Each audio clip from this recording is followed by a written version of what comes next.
morning everyone, welcome back to my channel. So degree maths tips. So ఇది వచ్చేసి మనం ముందు మోడల్లో చూసిన దాంట్లో వెరీ ఇంపార్టెంట్ మోడల్ అనమాట. 10 మార్క్స్కి మోస్ట్ ఇంపార్టెంట్ ఇది అన్నమాట. మనకి ఖచ్చితంగా అడగచ్చు, మీకు ఖచ్చితంగా 99% అయితే ఛాన్స్ ఉంది. ప్రతి ఒక్కరు కూడా ఈ ఒక్క క్వశ్చన్ చదువుకునేది ఖచ్చితంగా వెళ్ళండి ఎగ్జామ్కి అయితే. సో ఇంక లేట్ చేయకుండా అయితే డైరెక్ట్ క్వశ్చన్ ఆన్సర్లోకి అయితే వెళ్ళిపోదాం. సో ఇది ఆల్రెడీ మనకు తెలిసిన సమ్మె, ముందు వీడియోస్ ఒకసారి చూడండి, మీకు క్లారిటీగా అయితే అర్థమవుతుంది. ఇంకాని ద ప్లేన్ ఈక్వేషన్ అయితే తీసుకుంటాం. Let the equation of a variable plane is x/a plus y/b plus z/c equal to 1. Okay, the plane 1 means the axis at a, b, c respectively. ఏంటి x1 అంటే మనం ఇక్కడ ఆరిజిన్ అని తీసుకోవాలి. ఇది ఒక్కటి మాత్రం గుర్తుపెట్టుకోండి. x1ని మనం 0,0,0 అని తీసుకోవాలి. x2ని 0, a, 0,0, x3ని 0,b,0, x4ని 0,0, c. So clarity వచ్చింది అనుకుంటున్నాను. ఇక్కడ ఈ x2 వాల్యూ అంతా కాదు, మళ్ళీ చెప్తున్నా.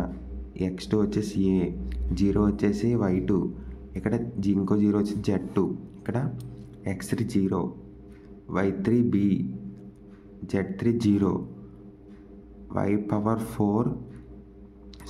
x4 వచ్చేసి 0, y4 వచ్చేసి 0, z4 వచ్చేసి c. ఇలా అన్నమాట. ఖచ్చితంగా అయితే కన్ఫ్యూజన్ అవ్వద్దు. నేను జస్ట్ మీకు అర్థం కావడానికి ఆ లైన్ అనేది సింపుల్గా ఒక్కొక్క టర్మ్ అనేది వేసాను అంతే. నెక్స్ట్ అయితే చూద్దాం. Next the centroid of tetrahedron. So ఇదైతే ఫార్ములా అన్నమాట. సో ప్రతి ఒక్కరు కూడా గుర్తుపెట్టుకోండి, ఈజీగా ఉంటుంది ఈ సమ్కి. అండ్ నెక్స్ట్ వచ్చేసి x1 అంటే మనకి ఎంత చూద్దాం. ఆల్రెడీ x1 చెప్పాను, ఆరిజిన్ తీసుకోవాలని 0. నెక్స్ట్ చూద్దాం. x2 అంటే a, x3 అంటే 0 అంటే 0 ప్లస్ a ప్లస్ 0 రావాలి. సో వచ్చిందా లేదా? 0 ప్లస్ a ప్లస్ 0. నెక్స్ట్ యాస్టేజ్ అంతే మనం. Next y1, y2, y3, y4. y1 అంటే 0, y2 అంటే ఇక్కడ ఉంటుంది 0. నెక్స్ట్ y3 అంటే b, y4 అంటే 0. సో ఇప్పుడైతే చూడొచ్చు 0 ప్లస్ b ప్లస్ 0/4. ఇది కూడా యాస్టేజ్ అన్నమాట.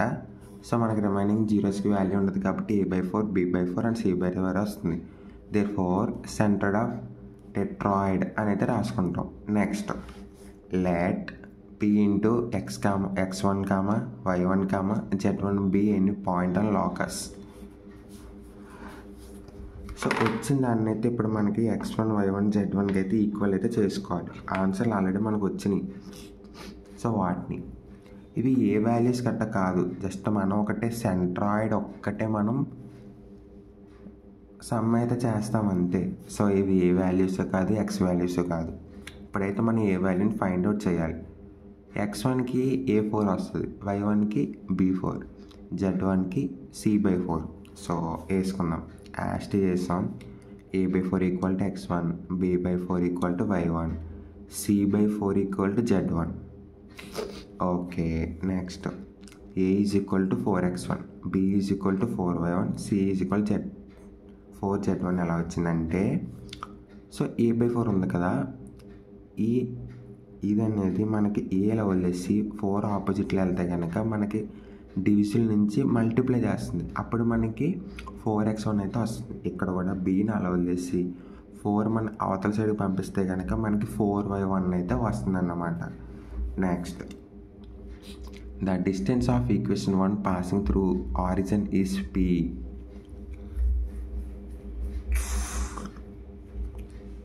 సో ఆల్రెడీ ఇది మీకు ఫార్ములా తెలిసే ఉంటుంది అనుకుంటున్నాను నేను. ఒకసారి చూపిస్తా. సో ఇదైతే ఫార్ములా అన్నమాట. మనకి డిస్టెన్స్ ప్లేన్ ఫ్రమ్ ఆరిజిన్ అంటే ఫార్ములా ఇది. సో దాంట్లో మనకి x1 అంటే ఎంత, 0, y1 అంటే 0, z1 అంటే 0, modulus -1. Next root 1/a² plus 1/b² plus 1/c² common. ఎందుకంటే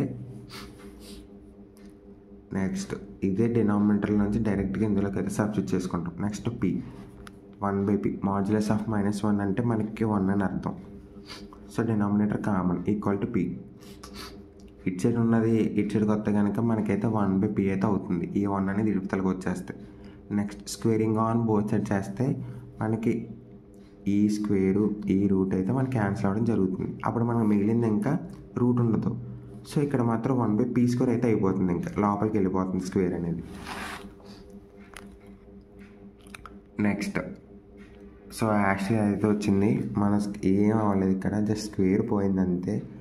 ఈ 1/pకి మాత్రం స్క్వేర్ వచ్చింది అంతే, సింపుల్గా. నెక్స్ట్ ఇప్పుడు ఈ ఈక్వేషన్లో మనం ఏబిసి వాల్యూస్ని అయితే సబ్స్టిట్యూట్ చేయాలి. ఎలా మనకి ఏబిసి ఎక్కడ ఉన్నాయంటే, అవును ఆల్రెడీ మనకు ముందు వచ్చేసినాయి ఆల్రెడీ ఏబిసి. ఎక్కడ ఉన్నాయో చూద్దాం. ఇదిగో ఇవే, ఏ వచ్చింది, బి వచ్చింది, సి వచ్చింది. వీటిని తీసుకొచ్చి ఇందులో అయితే సబ్స్టిట్యూట్ చేద్దాం. నెక్స్ట్ చూద్దాం. ఏ అంటే మనకి 4x1 whole square, 4y1 whole square, 4z1 whole square equal to 1/p². క్లారిటీయా? ఎక్కడ కన్ఫ్యూజన్ పడొద్దు. మీకు ఏం డౌట్స్ ఉన్నా వెంటనే నాకైతే కామెంట్ సెక్షన్లో కామెంట్ చేయండి. కావాలంటే నీకు నేను పీడిఎఫ్స్ కూడా సెండ్ చేస్తాను. Next 1/16 into 1/x² plus 1/y1² plus 1/z1². ఇది ఎలా వచ్చిందంటే మనకు అన్నిట్లో 16 ఉంది. సో 1/16 అయితే కామన్ తీస్తాం అంతే, సింపుల్. 16 అయితే మనం కామన్ తీసుకున్నాం, ఇంకేమీ చేయలేదు. క్లారిటీయా? నెక్స్ట్ ఇచ్చర్ ఉన్నది యాక్చువల్ వెళ్తే కనుక మనకి 16 రెసిప్రోకల్ అయితే అవుతుంది అన్నమాట.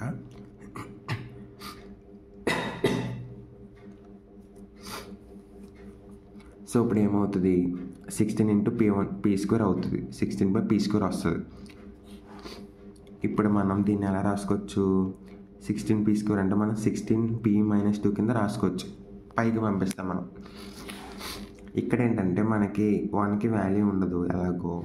సో ఇక్కడ ఏంటంటే మనం x-2 రివర్స్ చేయాలి. ఇక్కడ ఉన్న టర్మ్స్ని పైకి పంపిస్తే మైనస్ అవుతుంది. సో అందుకని అలా అయితే మనం రాసుకుంటాం. ఇంకా డైరెక్ట్గా మన లోకస్ ఆఫ్ p అని చెప్పేసి డైరెక్ట్గా ఈ వాల్యూ అయితే వేసేస్తాం అన్నమాట. సో ఇదే ఆన్సర్ అనమాట. చాలా సింపుల్గా ఉంటుంది, చాలా ఇంపార్టెంట్ సమ్. ప్రతి ఒక్కరైతే ఒక్కసారి అయితే ప్రాక్టీస్ చేయండి. Thank you.